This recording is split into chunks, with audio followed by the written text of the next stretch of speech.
আমি জিজ্ঞেস করলাম যে আপনারা দিদি ছবি লাগিয়ে রেখেছেন, বলে উনি শুধু হিন্দু ধর্মকে এগিয়ে নিয়ে যাওয়ার রাস্তা করেছেন মন্দির বলে নয়, তিনি সারা দীঘা এবং তার সন্নিহিত অঞ্চলকে তিনি অর্থনৈতিকভাবে যেভাবে উত্তরণ ঘটেছে। পাণ্ডবেশ্বর বিধানসভায় আনুষ্ঠানিকভাবে আজকে জগন্নাথ দেবের প্রসাদ বিতরণ শুরু হলো, কি বলবেন?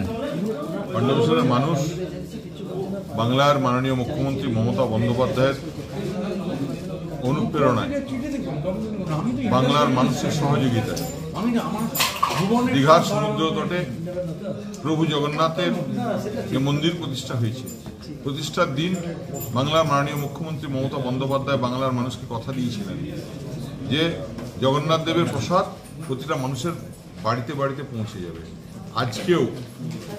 আজকে পাণ্ডবেশ্বর বিধানসভার প্রসাদ বিতরণ শুরু হলো কুমারডি গ্রাম থেকে। কুমারডি দেবস্থান, কুমারডি গ্রামের দেবভূমি, আমরা সেখান থেকে আজকে প্রভু জগন্নাথের প্রসাদ বিতরণ শুরু করি।